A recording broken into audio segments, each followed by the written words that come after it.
Take Mahindra 5 minute time frame ভালো করে বুঝবেন। আমরা একবার ডেলি টাইম ফ্রেমে দেখবো। ডেলি টাইম ফ্রেমে কিন্তু 20 কে রেজিস্ট করছে, ভালো করে দেখুন 20 কে রেজিস্ট করছে ডেলি টাইম ফ্রেমে। তাহলে এর উপরে যতক্ষণ না সাস্টেন হচ্ছে, অর্থাৎ এই লেভেল 1370-এর উপরে যতক্ষণ না পর্যন্ত 15 মিনিট বা 5 মিনিটে সাস্টেন হচ্ছে, ততক্ষণ আমরা এখানে এন্ট্রি নেবো না এই মুহূর্তে দাঁড়িয়ে। স্ট্র্যাটেজি এর মধ্যেই রয়েছে। ওভারঅল একটা প্রফিট চলছে, এখানে যদি এক্সপায়ার করে বা 3200 টাকার একটা প্রফিট হবে। রেজিস্ট্যান্স লেভেলে টাচ করেছে Nifty almost nearest 24,000। 24,000 strong resistance আছে এখানে। কল ওয়াই আছে 93.61 লাখস আর পুট ওয়াই আছে 34। তো রেজিস্ট্যান্স লেভেলে টাচ করে মার্কেট এখন নিচে ট্রেড করছে। আদানি পোর্টের একটা ইন্টারডে ট্রেড চলছে এখানে।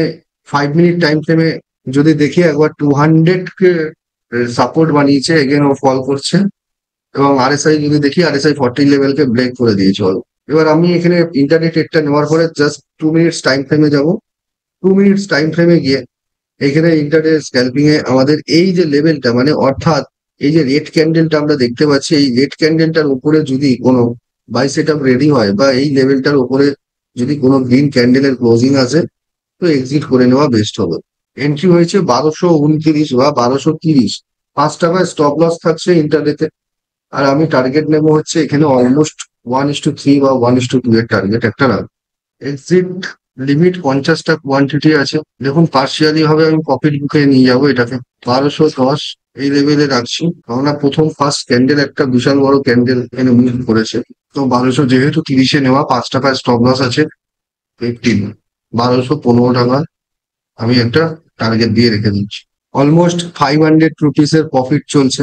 জাস্ট লো লেভেলটাকে টাচ করলে এই যে একটা আদানি কোর্সের এখন 500-600 টাকার প্রফিট চলছে। 2 মিনিট টাইম ফ্রেম এগুলো টিকার নেয়নি। এবার যেহেতু 17 চলছে, আপনারা আপনাদের স্টপ লসটাকে 20-র কাছাকাছি বা 21-এর কাছাকাছি টেল করে আনতে পারেন। প্রত্যেককে বলছি ট্রেডিং করার সময় যেন পাশাপাশি কোনো নয়েজ না হয়, নয়েজ না থাকে, এটা মাথায় রাখতে হবে। ট্রেডিং রুম আলাদা হলে একদম বেস্ট হবে। দেখুন এখানে আর জাস্ট 1 টাকার জন্য এই অর্ডারটা এক্সিকিউট হয়ে গেছে অলরেডি। আমি এক্সিট করে গেছি টার্গেট নিয়ে। আর পিছনে ফিরে তাকানোর ব্যাপার নেই এখানে, আর কত পড়েছে কি হয়েছে। দেখুন অলমোস্ট আপনাদের সামনে 700 রুপিস একটা ইন্টারডে প্রফিট মুভ হয়ে গেছে। ওকে, চলুন। এইবার যখন আমি ফার্স্ট ট্রেডটা নিলাম, ফার্স্ট ট্রেড থেকে যখন আমার প্রফিট জেনারেট হলো, একটু পজ দিয়ে দেবেন নিজেদেরকে। কন্টিনিউ কিন্তু কোনো ট্রেড খোঁজার বা ফাইন্ড আউট করার চেষ্টা করবেন না, বারবার বলছি, এতে কিন্তু সাইকোলজিক্যালি প্রবলেম হতে পারে। নিজেকে একটু পজ দিয়ে দেবেন। পজ দিয়ে একটু এক্সিট করবেন, বা আপনি একটু বাইরে থেকে ঘুরে এলেন। মাইন্ডটাকে ফ্রেশ রাখতে হবে ফার্স্ট। নেক্সট স্টেপ প্ল্যান করতে গেলে আমাকে অপরচুনিটি ওয়েট করতে হবে, নিজে অপরচুনিটি খোঁজা যাবে না, জোর জবরদস্তি করা যাবে। চলো, এটা হয়ে গেছে। এবার নেক্সট দেখি নিফটির কি অবস্থা। নিফটি দেখুন এই জায়গাটায় কনসলিডেট করছে, এবং এই যে লেভেলটা রয়েছে এটাকে বুঝতে হবে। এটা আমরা সেন্সিবল থেকে পেয়ে যাবো পুরোপুরি একদম। এখানে ওপরে রেজিস্ট্যান্স লেভেল রয়েছে দেখুন। এখানে নিফটি একটা ছোট লিটল বিট গ্যাপ আপ দিয়ে স্ট্র্যাটেজি করার মজাটা হচ্ছে খুবই সুন্দর। ওপরের লেভেল দেখছেন 24,743-এর লেভেল আছে, আর 22,900 লেভেল, মানে নিফটি 24,700 এখন চলছে 23,900, 950 চলছে। তো অলমোস্ট যদি আমরা দেখি এখান থেকে 800 পয়েন্টের ডিস্টেন্স রয়েছে। অলমোস্ট 800 পয়েন্টের ডান দিকে ডিস্টেন্স রয়েছে, আর বাঁ দিকে কিন্তু 22,900 এর মধ্যে রয়েছে। যতই বড় গ্যাপ আপ হোক না কেন, গ্যাপ ডাউন হোক না কেন, ও কিন্তু আমাকে বেশি লস দিতে পারবে না। এইবার আমি এখানে একটা পার্ট প্রফিট বুক করে নিয়ে যেতে পারি। পুটটাকে আমি এগোতে পারি। 50 রুপিস আছে, 30 রুপিস চলছে। 52 রুপিসের এখানে পুট সেল করা আছে, যেটা এখন প্রিমিয়াম গলে গিয়ে 30-তে এসছে, এবং 1600 টাকার এখানে প্রফিট চলছে। ওভারঅল যদি দেখি, ওভারঅলে কিন্তু এখন 101 মানে 101 এখানে নেগেটিভ চলছে। মার্কেট এর মধ্যেই রয়েছে, এর মধ্যে থাকলে কিন্তু দেখুন দুটো আমরা দেখতে পাচ্ছি। একটা এক্সপায়ারি ডেট 3,200 টাকার প্রফিট, মানে যেখানে থাকে এই রেঞ্জের, এই সবুজ রেঞ্জের মধ্যেই মার্কেট থাকলে আমাকে কিন্তু একটা প্রফিট দেবে। এটাই হচ্ছে একটা সেলিং এর মজা। তো এইটা করতে গেলে যে খুব বেশি ফান্ডের দরকার তাও প্রয়োজন হয় না। আমরা যদি মান্থলি 3 থেকে 4% কনসিস্টেন্সি রিটার্ন জেনারেট করতে চাই, তো এটা এখান থেকে পসিবল রয়েছে। অ্যাঞ্জেল ওয়ানে আমি কালকে পড়িয়েছিলাম, লং বিল্ড আপ ছিল। সবাই দেখেছিলে কি? তোমরা দেখেছিলে অ্যাঞ্জেল ওয়ানে লং বিল্ড আপ কাদের বলেছিল? এই দেখো অ্যাঞ্জেল ওয়ানে ছিল কিন্তু গতকালকে ডে টাইম ফ্রেমে যদি দেখি, এখানে লং বিল্ড আপ পজিশন হয়েছিল অ্যাঞ্জেল ওয়ানে, এবং অ্যাঞ্জেল ওয়ান কিন্তু একটা ভালো মুভমেন্ট করেছে। তো 2 minutes time frame intraday, 2 minutes time ফ্রেমে দেখুন এটা অপরচুনিটি অলরেডি চলে গেছে। ওই জন্য আমি বারবার বলছি, যার যার নির্দিষ্ট কোনো স্টক কিছু স্পেসিফিক থাকতে হবে, যে আমি এই 5টা স্টকের বাইরে কাজ করব না।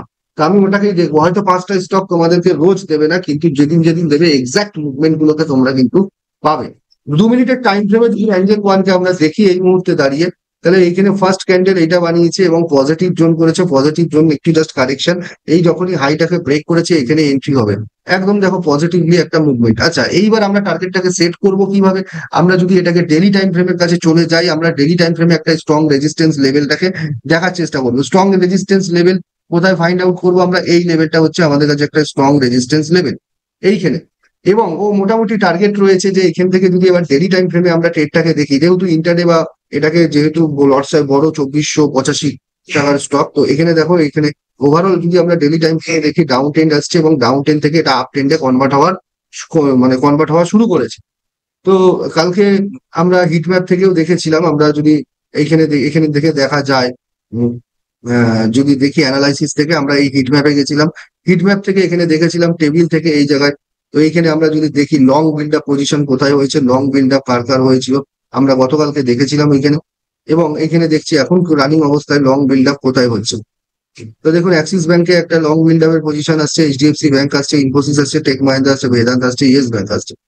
তো এইখানে হিট ম্যাপে যদি আমরা দেখি এখানে এখানে পুরো এগুলো পজিটিভলি চলছে। টেক মাহিন্দ্রা পজিটিভলি চলছে, আমি একবার দেখে যাবো। এঞ্জেল ওয়ানও কিন্তু এখন 15 মিনিট টাইম ফ্রেমে যদি দেখি, 15 মিনিট টাইম ফ্রেমে একটা আপসাইডে মুভমেন্ট দিচ্ছে এবং এই লেভেলে দেখা যাক। আমি একটা শর্ট এগিয়ে নিয়ে আমি অ্যাঞ্জেল ওয়ানে করতে দেখবো।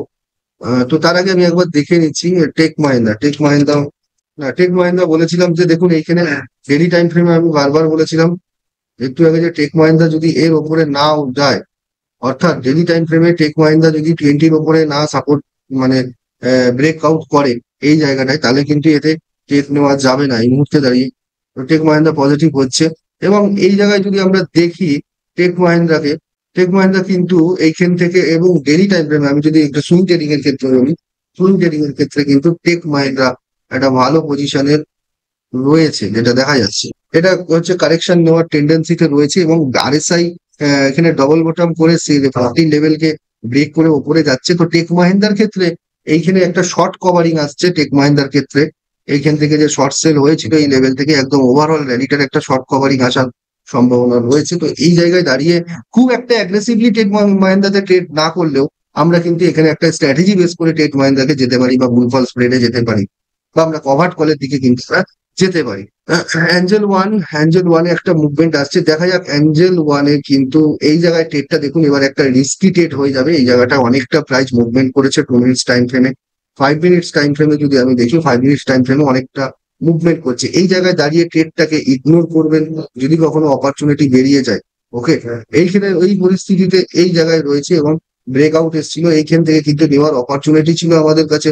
যাই হোক, আমি যদি ওপরের লেভেল থেকে যদি দেখি ওভারঅল হরাইজন্টালি রেজিস্ট্যান্স ব্রেকআউট 2394 মানে 2394 থেকে কিন্তু ও এইখান থেকে প্রায় 2440-এর লেভেলে একটা ভালো মুভমেন্ট করেছে।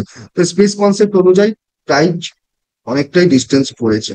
অ্যাক্সিস ব্যাংক তো একদম মানে তুলে চলছে। চলো দেখো অ্যাক্সিস ব্যাংকের ট্রেড জেনারেট হচ্ছে, একটা ফার্স্ট ক্যান্ডেল এসছে এখানে, 5 মিনিট টাইম ফ্রেম আসছে এবং এইখানে একটা ট্রেড আমরা পেয়ে যাবো। তো 15 মিনিট টাইম ফ্রেমকে যদি আমরা দেখি, 15 মিনিট ফার্স্ট 15 মিনিট মার্ক করতে হবে হাই। 15 মিনিট টাইম ফ্রেমে কিন্তু জাস্ট হাইটাকে ব্রেক করার টেন্ডেন্সি রয়েছে। অ্যাক্সিস ব্যাংকের ক্ষেত্রে যদি আমরা দেখি এখানে ইন্টারডের ক্ষেত্রে কত 100 দেবে। আমি কিন্তু 100 কোয়ান্টিটির অ্যাক্সিস ব্যাংকের ইন্টারডে করলাম, আপনারা খবরদার করবেন না। আমি কিন্তু আমি যে ট্রেডটা নিয়েছিলাম আদানি পোর্টসে 50টা লটে নিয়েছিলাম। একবার যদি অনেকটা লস হয়ে যায় তাহলে কিন্তু এখানে মানে রিস্ক ম্যানেজমেন্টটাকে ক্যালকুলেশন করতে হবে রিস্কটাকে, তাহলে কিন্তু লস আপনার সারাদিনের যে প্রফিটটা রয়েছে সেটাও নষ্ট হয়ে যাওয়ার সম্ভাবনা থাকবে। তো ওই ক্ষেত্রে কিন্তু লট সাইজটাকে ফিক্সড রাখবো। আমি 2 মিনিটের টাইম ফ্রেমে চলে এসেছি। 2 মিনিটের টাইম ফ্রেমে আরএসআই মুভমেন্ট করছে, এখন দেখা যাক একটা ক্যান্ডেল জাস্ট 2 মিনিটের সেল সিগন্যাল দেবে তো আমি এক্সিট করে যাওয়ার টেন্ডেন্সি রাখবো। শর্ট বিল্ড আপ কিছু পজিশনে আসছে কিনা দেখিনি। শর্ট বিল্ড আপ আদানি করছে, শর্ট বিল্ড আপ হয়েছে মানে নিচের দিকে গেছে। তো এখানে এসছে পিসিআর 0.77, পিসিআর মানে 0.8 এর লেভেলের নিচে থাকছে, মানে নেগেটিভ থাকছে। মার্কেটে পুট রাইটার বেশি আছে, পিসিআর কল রেশিও। স্যার একটু নিফটিটা দেখুন না, 24,000-এর উপরে সাস্টেন করলে কি 24,200 যাবে?